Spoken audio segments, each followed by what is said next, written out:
Un saludo cordial a todos. Les saluda Fernanda Mayorga, perteneciente a la Universidad de las Fuerzas Armadas de ESPE. Vamos a explicar cómo resolver un circuito con el análisis de mallas. En este caso yo me voy a encargar de la parte analítica del circuito. Entonces, para poder resolver un circuito con el análisis de mallas, primero necesitamos ver cuántas mallas tenemos. Podemos pensar que una malla es como una ventana abierta. En este caso, en el circuito que tenemos en la figura 2.1, tenemos 3 mallas. Ahora, seguido de este paso, lo que vamos a hacer es determinar las polaridades de cada resistor y también el sentido que va a seguir la intensidad. En este caso nosotros vamos a seguir el sentido convencional, que es de positivo a negativo. Seguido estos pasos, lo que vamos a hacer es determinar ecuaciones usando la ley de voltajes de Kirchhoff. Como vemos aquí, por ejemplo, en la primera ecuación lo que hacemos es el voltaje que tenemos aquí, 18 voltios, va a ser igual a la suma de las caídas de voltaje de las resistencias. En este caso, la de 820 y la de 1 kilo ohmio. Entonces, en la primera resistencia vemos que solamente pasa la primera intensidad, por lo cual vamos a multiplicar los 820 ohmios por la intensidad 1. De igual manera con el segundo resistor, que valdría 1000 ohmios. Y en este caso vemos que en esta resistencia pasan dos intensidades, la intensidad 1 y la intensidad 2. Como estamos analizando la primera malla, la intensidad 1 va a ir positivo y la intensidad 2 negativa. Hacemos lo mismo para las siguientes mallas. En este caso tendríamos las ecuaciones de 1200 por la intensidad 2, la cual corresponde a este resistor. 2200 ohmios por la intensidad 2 menos la intensidad 3, que corresponde a este resistor, más 1000 ohmios por la intensidad 2 menos la intensidad 1, que corresponde al resistor de aquí. De nuevo hacemos el mismo procedimiento para la malla 3, con el resistor de 390 ohmios por I1 y con el resistor 2 de 2.2 kilo ohmios por la intensidad 3 menos la intensidad 2. Y que esto es igual a la fuente de voltaje que tenemos en este de aquí. Va negativo ya que, como vemos, se opone al paso, o sea, está en el sentido contrario a lo que nosotros marcamos al sentido de la corriente. Entonces, después de hacer esto, lo que vamos a hacer es organizar las ecuaciones, como vemos aquí.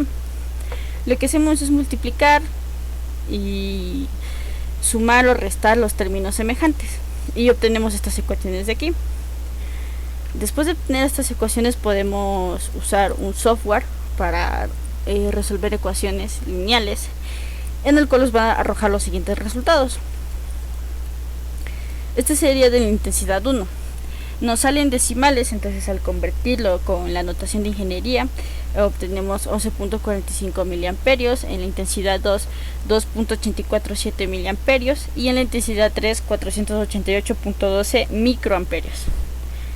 Entonces, esta es la parte analítica del circuito en el cual hemos realizado el análisis de mallas. Muy bien, continuando con nuestro ejercicio. Ahora lo que nos falta es calcular los resultados simulados. ¿Cómo lo vamos a hacer? Con la ayuda del simulador llamado Tinkercad. Esto nos va a ayudar a ver cómo sería nuestro circuito en la vida real.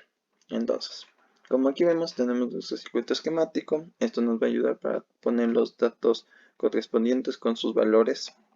Ya, pasamos al simulador. Como vemos aquí, ya tenemos la mayoría del simulador, con lo que es una placa de prueba, con sus respectivas fuentes de corriente, las resistencias con sus respectivos valores, el cual es de 820 ohmios, de 1 kilo ohmio, de 1.2 kilo ohmios, de 2.2 kilo ohmios y de 390 kilo ohmios. Las fuentes de voltaje con 5 voltios y de 18 voltios. Aquí falta cambiar. Ya, listo. También, como observamos, tenemos los multímetros colocados en lo que son los amperajes. ¿Por qué nos ayudan los amperajes? Porque nos va a ayudar a determinar lo que son las corrientes respectivas de las mallas. ¿Y cómo lo vamos a hacer? Colocando en forma de serie y colocándolos en lo que son las resistencias 1, 3 y 2. Entonces, vamos a eso. Si nosotros colocamos el lado positivo y el lado negativo consecutivamente, positivo va a ser el nombre rojo y negativo el nombre negro.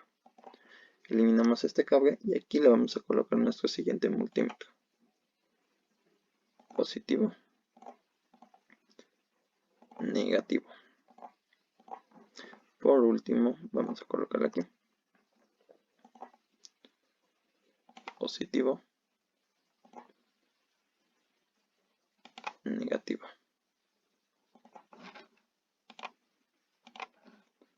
Listo. Verificamos. Y como observamos, nos queda un resultado que en la malla 1 tenemos una corriente de 11.5 miliamperios. En la malla 2 tenemos una corriente de 2.85 miliamperios y en la malla 3, nuestra corriente 3 es de 488 microamperios. Esto quiere decir que nuestros resultados en lo que es la parte analítica y esquemática no están muy alejados de la realidad. Entonces, estamos todo bien hasta aquí. Muchas gracias. Les saluda Nicolás Reyes, estudiante de la Universidad de las Fuerzas Armadas, ESPE. A continuación les presentaré el análisis de un circuito, de las mallas de este circuito y la forma de obtener las corrientes en este circuito. Este ejercicio corresponde al laboratorio número 2 del primer parcial de la materia de fundamentos de circuitos electrónicos.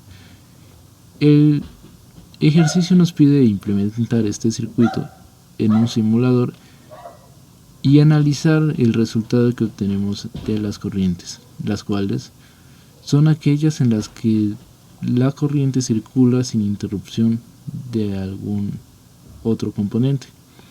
Por ejemplo, esta de acá, la corriente circula por estos tres componentes sin ninguna interrupción ni otra malla dentro de esta. Entonces se procede en primer lugar a graficar este circuito en el simulador multisim.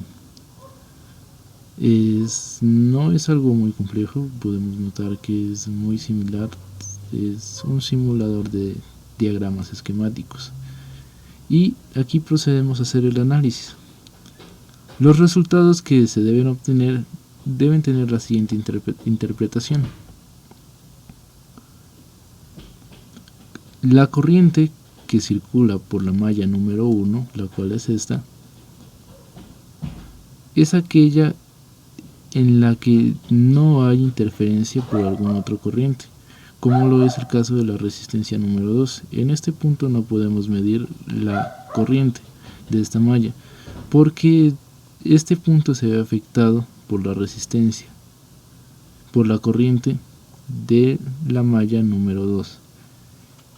Entonces por eso no podemos hacer la medición acá, y lo más oportuno es que midamos la corriente que circula desde la malla por la resistencia número 1. Esta corriente va a ser la que le pertenece a toda la malla. Esto lo podemos asumir también porque en este punto las corrientes se superponen y por este motivo no es oportuno medir aquí las corrientes. De igual forma, en la malla número 2, la cual es esta, nosotros vamos a buscar el punto en el cual las corrientes no causen interferencia entre sí. Por ese motivo no puede ser aquí, pues la corriente de la malla número 1 se ve afectada por la corriente de la malla número 2. Y tampoco puede ser en la resistencia número 4, pues en este punto también se ve afectada por la corriente de la malla número 3 y la corriente de la malla número 2. El punto en el cual debemos medir nosotros la corriente de la malla número 2 es en la resistencia número 3, pues en este punto no se ve afectada por ningún otro componente y vamos a estar midiendo la corriente que está circulando en este lazo. De igual forma procedemos a hacer el análisis de la malla número 3. En esta es un caso muy similar al de la malla número 1. No podemos tomar este punto porque se está viendo interferido por la corriente que circula por la malla número 2, y por ese motivo no es oportuno medir acá. Entonces nosotros lo que vamos a hacer es medir la corriente desde la resistencia número 5. De este modo vamos a obtener la corriente que circula por la malla número 3, como se ilustra en la siguiente figura. Aquí asumimos que la corriente se mueve en sentido horario. De esta manera hacemos con cada una de las mallas para así poder determinar las corrientes que circulan a través de ellas. Y como se mencionó anteriormente, debemos medir la corriente de la malla número 1 en este punto, pues no se ve afectada por ninguno de los otros componentes. De igual forma, procedemos a medir en la malla número 2, en la resistencia número 3, la corriente que circula por esta malla. Podemos notar que a medida que van aumentando las mallas, la corriente cada vez es menor.